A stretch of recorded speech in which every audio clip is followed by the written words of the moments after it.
کیا خدا ہے؟ اور خدا اگر ہے تو اس دنیا کے اندر میں پریشانیاں مصیبتیں کیوں ہیں؟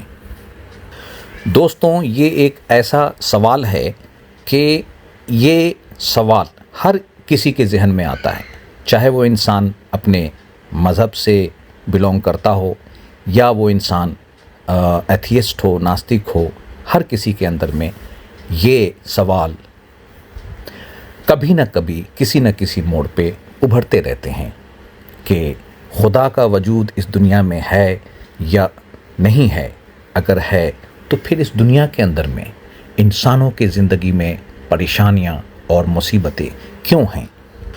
دوستوں، میں عمران نعمان پچھلے 15 سالوں سے اسی بات پر ریسرچ کر رہا ہوں کہ اس دنیا کے اندر میں اگر خدا کا وجود ہے تو دنیا کے اندر میں پریشانیاں اور مصیبتیں کیوں آتی ہیں؟ کیا یہ خدا کے طرف سے ہے یا یہ انسانوں کے اپنے وجہ سے ہے؟ چلیں اب اس جواب کا شروعات کرتے ہیں۔ اس کا جواب دینے کے لیے آپ کو یہ کہانی ضرور سننا پڑے گا۔ کہانی اس طرح سے ہے کہ ایک ملک ہوتا ہے، چھوٹا سا ملک۔ وہاں کے بادشاہ اپنے ملک کے اندر میں ہو رہے خرابیوں کی وجہ سے بہت زیادہ پریشان رہتے ہیں، لیکن انہیں ان سب کے وجوہات کا اچھی طرح پتہ ہوتا ہے۔ پھر وہ یہ کرتے ہیں کہ ایک شہر قائم کرتے ہیں۔ اس شہر کے اندر میں وہ انسانوں کے خوشحال زندگی کے لیے ہر طرح کے سہولتوں کو مہیا کرتے ہیں۔ جگہ جگہ وہ درخت لگواتے ہیں، کھیتوں کے فیلڈ بناتے ہیں، اسکولز، کالجز، یونیورسٹیز بنواتے ہیں، گھر بنواتے ہیں، فیکٹریز لگواتے ہیں، سپر مارکیٹ، گروسری، ریسٹورانٹ اور بھی جتنے انسانوں کے خوشحال زندگی کے لیے سہولتیں ہوتے ہیں ان سب کا وہ اس شہر کے اندر میں انتظام کرواتے ہیں۔ ندی، نہر، تالاب، جھیل، ہر چیز کو وہاں پہ مہیا کرواتے ہیں۔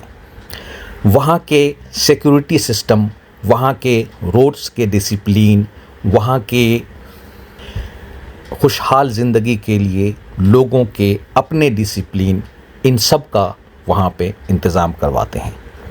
وہاں پہ کتنے لوگ رہیں گے، کتنے ان کے لیے بنیادی ضرورتوں کے لیے فصل چاہیے، فروٹ چاہیے، سبزی چاہیے، جانور چاہیے، ہر چیز کو وہاں پہ جتنے لوگ رہیں گے ان کے تعداد کے حساب سے مہیا کرواتے ہیں۔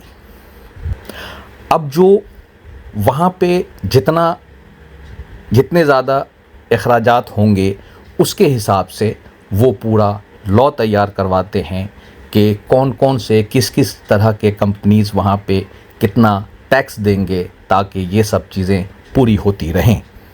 اب وہ دنیا کے اندر میں جو دیکھتے ہیں کہ لوگ بہت زیادہ امیر ہیں تو بہت زیادہ امیر، غریب ہیں تو بہت زیادہ غریب، ظالم بھی ہیں، ظلم بھی کرتے ہیں، بے بس لوگ بھی ہیں۔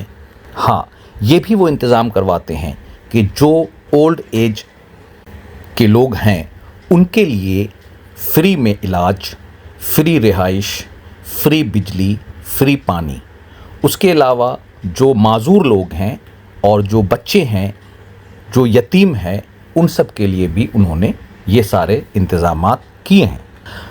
اب ان کا کہنا یہ ہے کہ اگر اس ملک کے اندر میں لوگ آ کر کے رہیں، ایمانداری سے رہیں، ایک دوسروں کا خیال کریں، کسی کا مال ہڑپے نہیں، جو بھی چیزیں ہیں وہ ایمانداری کے ساتھ اچھے حالات میں بیچیں، ملاوٹ نہ کریں اور ایمانداری سے ٹیکس بھی پے کریں اور ہمدردی کے ساتھ رہیں، برائی نہ کریں، برائی نہ پھیلے، حسد نہ ہو، جلن نہ ہو، آپس میں لڑائی نہ ہو، تو خود بخود لوگوں کو یہ چیزیں ملیں گی۔